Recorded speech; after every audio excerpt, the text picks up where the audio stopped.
I don't give a fuck. You can never trust me. You ain't dark like this. Nouvelle vidéo sur l'événement. On va parler de toi, Renaud, il n'y a rien. Alors installe-toi seulement, haché aux ancêtres connus et inconnus jusqu'à l'origine. Alors aujourd'hui, on va voir l'archétype des Gémeaux en utilisant toujours en fait nos 4 éléments principaux. Alright. Alors ces 4 éléments en fait, c'est l'exaltation qui se trouve au nord, ok, là le paradis, l'endroit où on a toujours voulu être, le sud qui est à l'opposé donc du nord, qui s'appelle la chute. On dit en fait que tu chutes dans le sommeil, c'est lorsque la planète qui est au sud a le moins en fait d'influence sur le signe qui est au milieu. Maintenant, à la droite de ce signe-là, à la droite du père, donc, ok, vous avez ce qui est bon à faire, ok. À la gauche, par contre, vous avez ce qui est partir à l'ouest littéralement pour le signe. Alors, et bien sûr, il y a des particularités dans les signes du zodiaque, comme on a vu. Il y a des planètes qui peuvent se trouver en exaltation et en chute. Mais il y a certains signes comme le Gémeaux et le Sagittaire aussi sont gouvernés par une seule planète. Ils n'ont pas d'exaltation et ils n'ont pas de chute. Alors concernant le Gémeaux en fait est un signe mutable, de modalité mutable. C'est élément R, la pensée et la communication. Mutable en fait ça signifie qu'il sait s'adapter, donc qui est capable de changer sa manière en fait de penser et de communiquer par rapport aux autres. Et il est capable de faire la même chose pour les autres. L'élément R en fait ça concerne les pensées, le mental donc, et la communication tirée de ce mental-là. Mercure, lui, représente justement le mental. Mercure, en fait, est une planète qui correspond justement au 5e chakra, qui correspond en fait à la communication, à tout ce qui est communication. Tu regardes les réseaux sociaux, s'ils sont bleus, ceux qui fonctionnent le mieux, c'est pas pour rien. Maintenant, pour expliquer en fait Mercure, le mental surtout, prends la loi en fait du mentalisme dans les lois hermétiques qui te dit tout est esprit, donc énergie littéralement, étoile également, et l'univers, ok, d'où est sorti justement ces étoiles, ces lumières, et mental, car c'est envoyé par ton mental. On sait très bien que les pensées en fait peuvent se mesurer maintenant, ils ont un poids en gros. Okay.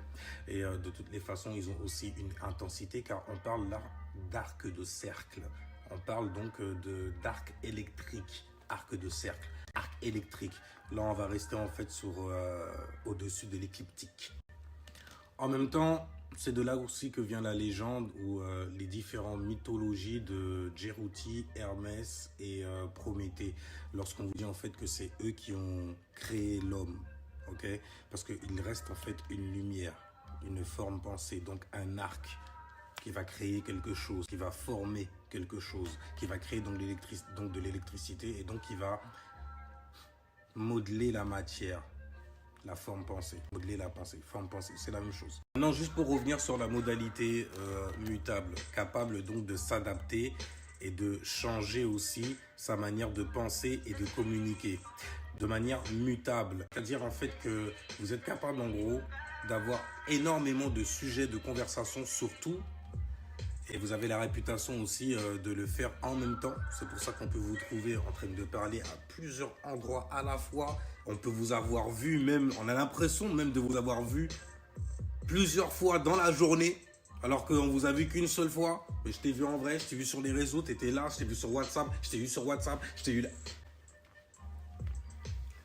Tant qu'il y a de quoi alimenter en conversation, parce que vu que Mercure est à droite, c'est des choses qui sont bonnes à faire, qui sont naturelles, c'est les premiers réflexes, littéralement. Donc eux, en fait, le premier bail qu'ils pensent à faire, c'est penser un bail et communiquer un bail, avoir de bonnes conversations avec les gens, tu vois, ouais, tu penses quoi? Comme c'est à droite et qu'ils font ça de manière naturelle, ça vous donne donc des personnes extrêmement curieuses, surtout.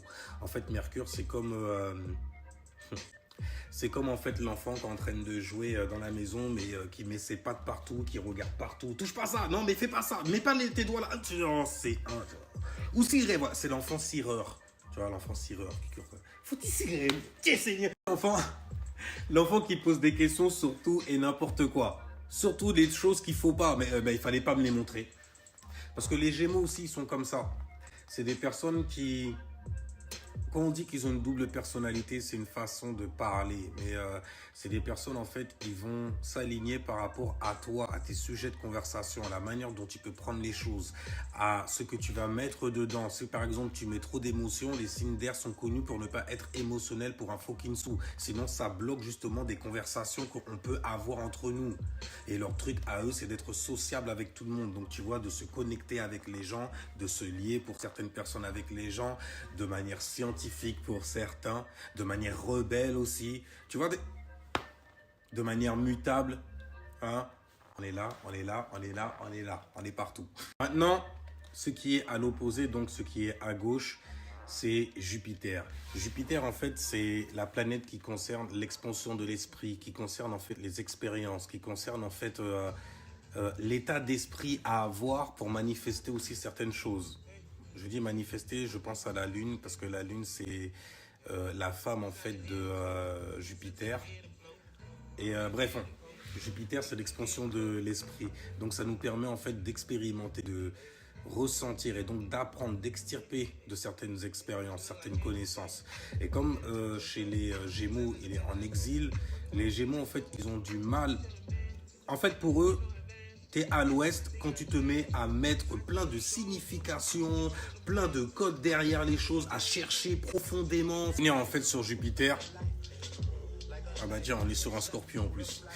Pour revenir sur Jupiter, en fait, c'est la planète, ou plutôt l'influence, qui te permet en fait de comprendre une expérience, tu vois. Donc d'avoir de la sagesse dans cette expérience-là pour ne pas avoir à la reproduire. Et comme elle est en exil chez vous, ça vous amène justement à vivre des expériences multiples, en avoir énormément pour en fait savoir comment vous poser. Pour vous poser par exemple, je parle par exemple en couple, etc. C'est des personnes qui sont amenées à vivre énormément de relations avec les gens. Parce que ils ont besoin en fait de se découvrir aussi à travers ça, tu vois, de se poser. C'est des personnes aussi qui peuvent avoir des enfants super tard aussi. Que Jupiter donc étant en exil, ils ont du mal à mettre en fait, à savoir pourquoi en fait, ou même à chercher pourquoi cette chose est arrivée. Eux, ils vont plutôt être sur le comment ça marche. Comment ça arrive, tu vois, pas pourquoi ça arrive. Les Sagittaires, eux, ils sont plutôt dans l'aspect philosophique du pourquoi, là où les Gémeaux, en fait, ils seraient plutôt dans l'aspect, en fait, de la réflexion, du comment ça fonctionne, du comment ça marche. Ça, c'est du Mercure tout craché. Et voilà, ben justement, voilà la différence entre Mercure et Jupiter. Jupiter, c'est le cléon, tu vois, souvent. Parce que Jupiter, c'est une planète mystique.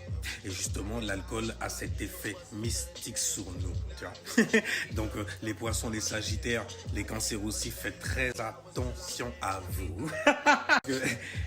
Non, on va mettre ça de côté parce que les gens, ils pourraient interpréter ça bizarrement et tout et tout. Mais c'est juste que l'alcool, en fait, nous donne une espèce de connexion à un autre monde. Ça veut dire que même le monde autour de toi n'est plus... ce que tu connais. Et justement, favoriser plutôt le savoir, tu vois, 2-3 bouquins. Je sais que c'est assez difficile de terminer un livre et tout, qu'on le parcourt en surface souvent et qu'on arrive quand même à extirper malgré tout, en fait, énormément de savoir. Mais c'est pour nous, ça veut dire c'est pour notre monde interne ou pour ce qu'on va dire aussi, comment on va exprimer en fait nos expériences, on va les extérioriser. Mais bref, par exemple, ça, vous voyez ça, c'est des bails de Sagittaire. Eux, les Gémeaux, ils supportent pas ça. Ça fait genre en fait comme si tu es en train de raconter une expérience, mais c'est ton expérience à toi et c'est comme ça en fait tu t'appropries l'air. Tu t'appropries en fait le droit en fait de vivre cette expérience-là. Genre, tu as vécu ton truc et tu penses que tout le monde va vivre la même et tout. Voilà ce que les Gémeaux, ils aident aussi à faire comprendre aux Lions, en gros. Tout le monde ne pense pas comme vous. Tout le monde en fait ne tourne pas autour de vous, tout simplement. Je dis en fait avec les lions parce que ça crée ce qu'on appelle une sextile. C'est marrant. C'est même pas que je me sens obligé de le faire parce que c'est quelque chose que j'aurais fait quand même. Mais là, spécialement parce que c'est une vidéo sur les Gémeaux, je me dis il faut que je rajoute ça quand même parce que c'est des personnes qui aiment savoir la procédure, comment ça fonctionne et tout, tu vois. Ils sont curieux comme ça en gros. C'est Mercure qui leur donne ça en gros. Le fait que Jupiter, donc la vision, les significations que tu peux mettre sur certaines expériences qui te sont arrivées, afin de pouvoir en fait les voir arriver, toi tu as besoin en fait de beaucoup plus d'expérience. Ok, c'est pour ça que je dis que on vous voit, vous êtes très très mal vu dans l'astrologie. Parce que c'est comme si en fait on vous voyait comme des personnes qui ne savent pas prendre de décision en gros. Quand il s'agit de choisir, ils ont tellement de manières, de scénarios, de pensées, etc. dans leur tête. C'est un peu comme les balances, mais eux les Gémeaux c'est vraiment pour qu'on puisse continuer à avoir une bonne conversation, en fait quelque part de bonnes relations, mais c'est surtout en fait pour la conversation quelque part. Ok, c'est parler pour parler. J'aime discuter, j'aime avoir des conversations avec les gens. Je manie bien les mots, je manie bien le langage. Ok, et toutes sortes de langages. C'est des gens, ils peuvent te parler et te faire sentir en fait le vent sur ta peau. Le vent du mot. Alors ça, mais le mot il est tranchant, tu vas... Oh, mais ça fait mal ça quand même. Oh, tu peux pas. C'est les meilleurs en fait en termes en fait de communication et de manipulation aussi dans les débats, les bails comme ça et tout, mon frère, ramène un Cinder, mets un Cinder dans ta team. Maintenant les Gémeaux, le fait qu'ils puissent pas avoir d'exaltation, lorsque les signes qui sont gouvernés par une seule planète et qu'il y a une seule planète en fait en exil, donc forcément l'opposé, il n'y a pas d'exaltation, il n'y a pas de chute. Et donc forcément, l'exaltation, elle va se voir autrement. C'est pour ça qu'il y a beaucoup de gens qui ont une confusion en disant que les Gémeaux sont gouvernés par Mercure qui exalte. Non, Mercure n'exalte pas chez les Gémeaux. Mais comme ils n'ont pas d'exaltation, ça les rend en fait extrêmement curieux sur tout ce qu'il y a autour d'eux. Donc extrêmement excités par tout ce qu'il y a autour d'eux, tout ce qui les entoure. Ou alors, à l'inverse aussi. Excité extrêmement par rien du tout. Genre, ça s'ennuie vite. Ce qu'ils trouvent ennuyeux, bah, c'est quand en fait tu commences à attacher trop d'importance en fait au sujet qu'on vient de mettre sur la table. Dès que tu commences à être un peu trop passionné, tu commences à trop t'envoler, genre tu commences à parler, en fait on dirait là, tu es dans une zone, c'est la zone de la passion. Là en fait ce n'est plus réfléchi, ce n'est plus logique, ce n'est plus terre à terre, rien du tout. Là, ils ont tendance en fait à s'éloigner parce que ça limite la conversation. Après, tu te dis, vas-y, avec lui, je peux pas parler de ça, avec elle, je peux pas dire ça. C'est chiant. Et je vous comprends, c'est un truc de ouf. Mais justement, Mercure et Jupiter, l'air de rien, en fait, c'est des bonnes. Ça reste quand même des bons opposés. Des bons opposés en gros. Parce que Mercure, lui, il tente d'apprendre le comment. Et lui, Jupiter, ce qu'il aime faire, c'est donner le pourquoi en gros. Le pourquoi donc du comment. Des bons échanges dans le sens où le Gémeaux, lui, il va tenter en fait de comprendre comment tu réfléchis en gros, comment tu penses.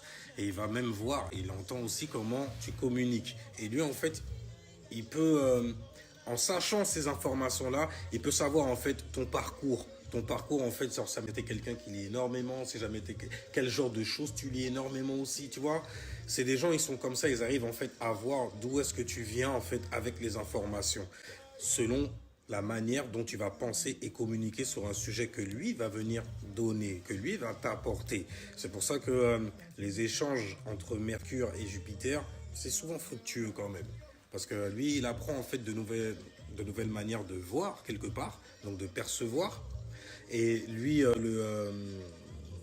Jupiter, lui, en fait, il va surtout apprendre, donc dans ce cas, le Sagittaire, il va surtout apprendre, en fait, à comment structurer et parler. Disait, en fait, compte, lui, le Sagittaire, il va apprendre surtout, en fait, du Gémeaux à structurer ses visions, en fait. De manière à ce que ça soit beaucoup plus fluide, beaucoup plus clair aussi. Et pour ça, bien sûr, ça passe par la richesse du langage, les codes que vous allez pouvoir échanger entre vous. C'est là qu'on a vraiment besoin d'une balance autour de nous. Un Cinder, encore une fois. Enfin bref, et pour pouvoir former en fait sa pensée, un petit verso, tu vois, un verso dans sa team, ça change l'environnement, frère. En plus, ces mecs-là, c'est pas des gens que tu vois tout le temps. Bref, les Gémeaux. Pas d'exaltation, pas de planète au nord, pas d'excitation, donc... Quoi?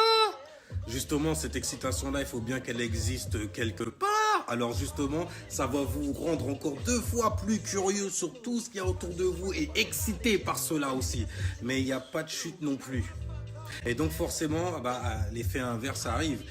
Il n'y a rien qui va vous exciter. Il n'y a rien qui va vous motiver, rien qui va... Zéro, plat, zéro, rien du tout, négro. Alors, la vie, déo, est terminée. C'était Kingu Bilali, yeah, yeah, pour une vidéo sur mes fucking Gmail, yeah. Alors, je vous dis, haché, haché, haché, haché, haché, haché, haché. And ciao, peace, yeah, yeah, haché, haché, yeah, yeah, haché, oh yeah. Allez, ciao, peace.